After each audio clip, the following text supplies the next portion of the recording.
warahmatullahi wabarakatuh. Waalaikumsalam warahmatullahi wabarakatuh. Sebelum kita mulai pelajaran pada pagi hari ini, marilah kita berdoa terlebih dahulu. Berdoa mulai. Bismillahirrahmanirrahim. Amin. Selamat pagi anak-anak. Pagi Bu. Bagaimana kabar hari ini? Baik Bu. Alhamdulillah, luar biasa. Allahu Akbar. Bagaimana hari ini masuk semua? Iya Bu. Alhamdulillah. Sebelum kita mulai pelajaran pada pagi hari ini, Ibu punya ice breaking. Anak-anak mau tahu?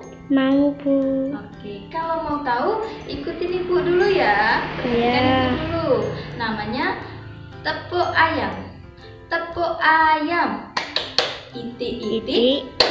Petok-petok. Kuruyu. Ayo kita lakukan bersama-sama ya. Iya. Tepuk ayam. Itik-itik. Petok-petok. Kukuruyu. Oke, tepuk tangan untuk kalian semua. Nah, hari ini kita akan belajar mengenai peristiwa Isra Mi'raj. Nah, anak-anak ada yang tahu apa sih itu Isra Mi'raj? Ayo, siapa yang tahu? Baik anak-anak, dibuka bukunya halaman 61 bab tentang Isra Mi'raj Nabi Muhammad SAW. Kalian pelajari dulu ya, nanti Ibu akan menjelaskan. Bagaimana? Sudah dipelajari? Udah Bu. Oke. Sekarang Ibu mau tanya, apa sih Isra Mi'raj itu? Coba kita pelajari satu-satu dulu ya. Yang pertama Isra dulu. Isra itu apa sih? Nah, Isra adalah perjalanan Nabi Muhammad SAW dari Masjidil Haram ke Masjidil Aqsa. Sedangkan Mi'raj adalah perjalanan Nabi Muhammad SAW dari Masjidil Aqsa ke Sidratul Muntaha. Lalu ada yang tahu kapan Isra Mi'raj itu terjadi? Tidak Bu. Nah, Isra Mi'raj itu terjadi pada tanggal 27 Rajab tahun 10 kenabian atau bertepatan pada tahun 621 Masehi. Untuk lebih jelasnya, Ibu akan menceritakan peristiwa mengenai Isra Mi'raj Nabi Muhammad SAW. Kalian mau tahu? Mau Bu. Nah, kalau mau tahu, mari kita simak ya. Iya. Jadi dahulu pada malam 27 Rajab pada tahun 10 kenabian, saat itu Nabi Muhammad sedang bersedih karena meninggalnya Sayyidati Khadijah, sang istri tercinta. Pada saat itu Nabi Muhammad sedang berbaring di rumahnya. Tiba-tiba Nabi didatangi oleh malaikat Jibril. Dan pada saat itu juga didatangkanlah Buraq, yaitu sosok hewan putih yang seperti kuda yang kakinya jauh bisa melangkah.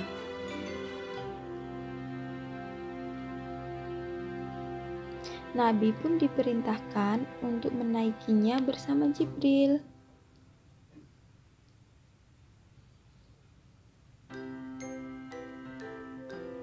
Sehingga terbanglah Buraq dengan kecepatan kilat, melesat dari Masjidil Haram ke Masjidil Aqsa.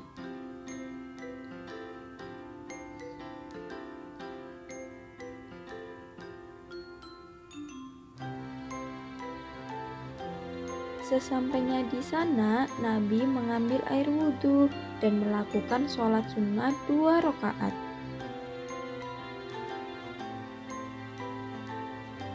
Seusai sholat, Nabi dan Jibril melanjutkan perjalanannya ke langit yang pertama. Maka naiklah mereka sehingga dibukakanlah pintu langit yang pertama. Di langit yang pertama, kedatangan Nabi disambut oleh Nabi Adam alaihi salam.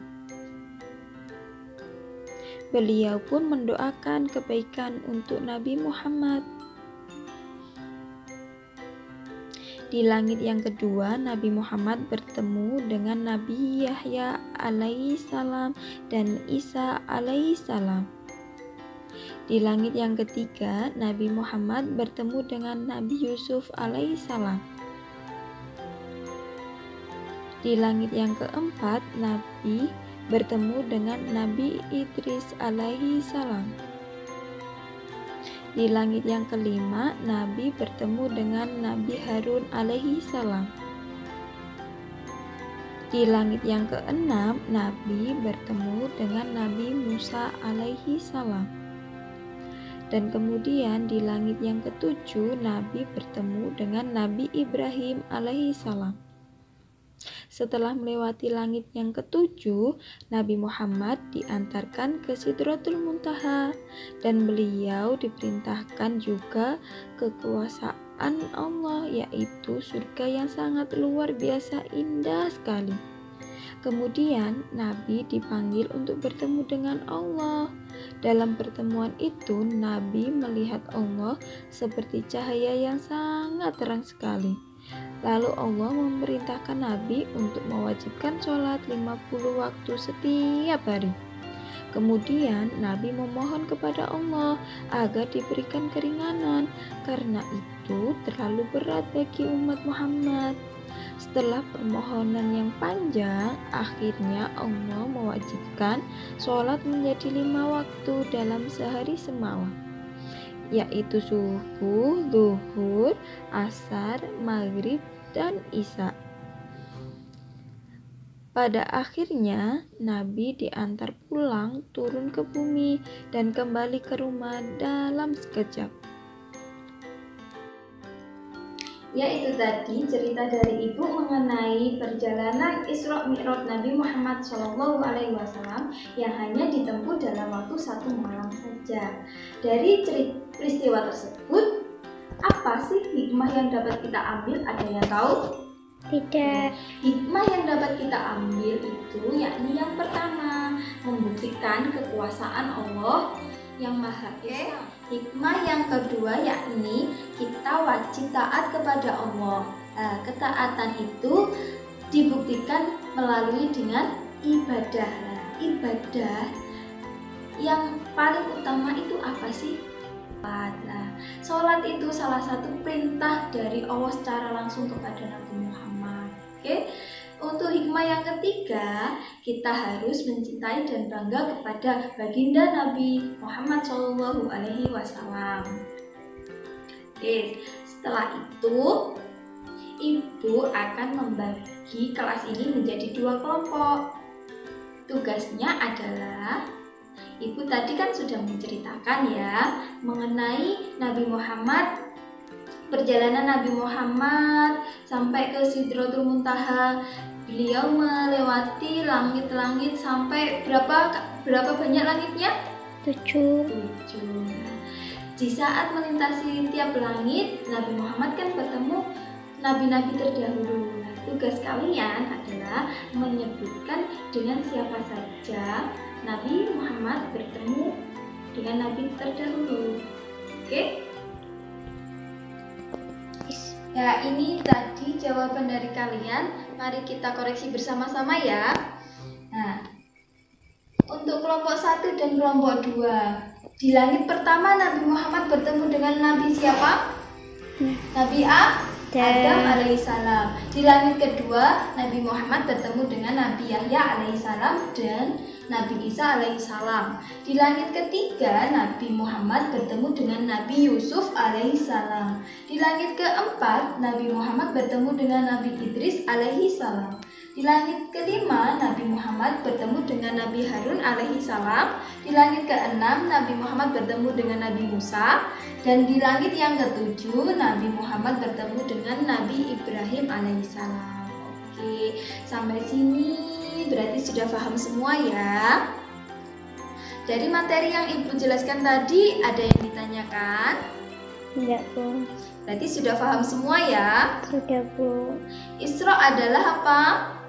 Perjalanan Nabi Muhammad dari Masjidil Haram ke Masjidil Aqsa. Kalau Mi'raj, perjalanan Nabi Muhammad dari Masjidil Aqsa ke Sidratul Muntaha. Oke, kalau sudah paham semua, kita akhiri ya pelajaran pada siang hari ini. Semoga ilmu yang kita pelajari bersama-sama bisa bermanfaat. Amin ya robbal Alamin. Oke, Ibu akhiri ya. Sebelum kita akhiri, kita baca hamdalah dulu ya. Alhamdulillahirabbil alamin. Ibu akhiri, wassalamualaikum warahmatullahi wabarakatuh. Waalaikumsalam warahmatullahi